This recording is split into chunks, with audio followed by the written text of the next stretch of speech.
So we want to give you a quick overview of the CRA, or the Commercial Routing Assistance tool that was developed through a partnership with Idaho National Labs, INL, DHS, CISA, and the All Hazards Consortium, and a number of partners.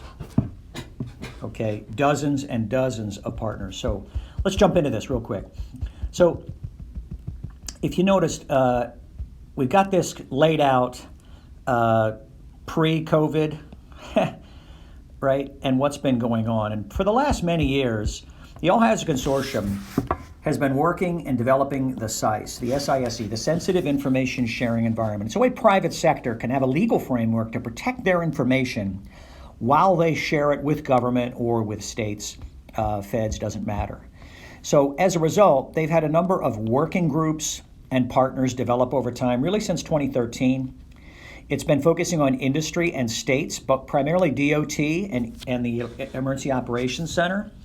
But a number of partners have been involved from transportation, including the I-95 Corridor Coalition, who in 2013 was instrumental in guiding the Fleet Response Working Group, which was stood up by the electric sector under the consortium, in several of their early policy issues that they were able to overcome.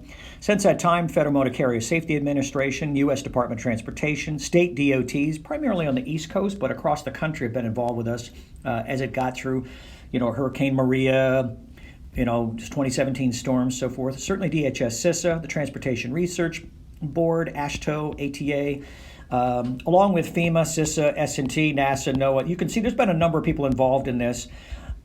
It's hard to name all the partners, but you got the idea. So really from 2013 until now, this group has been working with the electric sector, food, fuel, comms, transportation, support, to basically get operational solutions developed through their working groups and committees to restore power, restore critical infrastructure, respond to hurricanes, wildfires, winter storms. This happens all the time. As a matter of fact, several of these committees have been meeting every Friday morning for the past 5+ years, working on these solutions, developing requirements. It's pretty amazing the number of people have been involved here. So all of a sudden now you have COVID strikes, okay?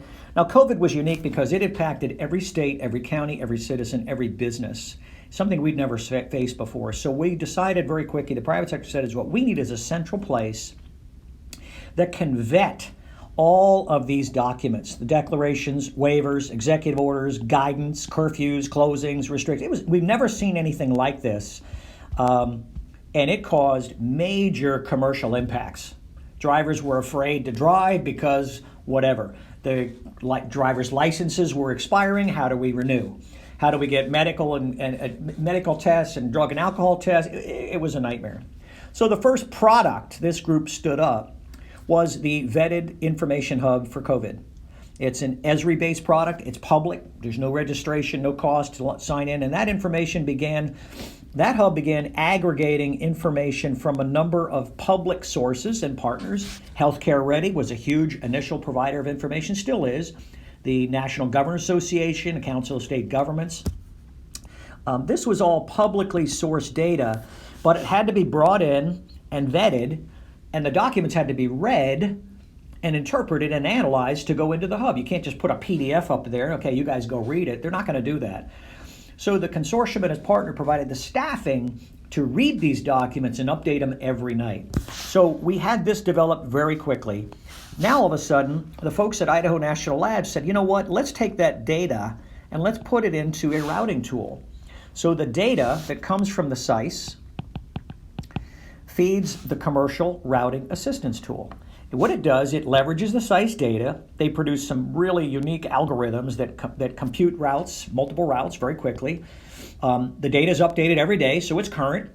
Private sector looks to sustain this long term. That's what the consortium will do in working with industry. Government kind of funds the tool, but in our world, we look for private sector and government both to use it, feedback loop, build more requirements, and then create service models or business cases to sustain it over time, because it will not sustain on government R&D dollars, right?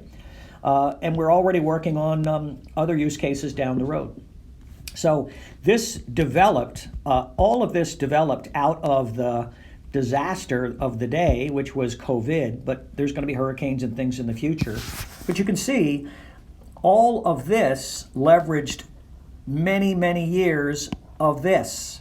It was the people involved that allowed all this to happen quickly. And it was really a perfect storm, no pun intended. But this came along at just really the right time, that all of this over here could be leveraged very quickly with Idaho National Labs, DHS CISA, the consortium, and the partners that made all the data work so that the tool could be relevant and maintained.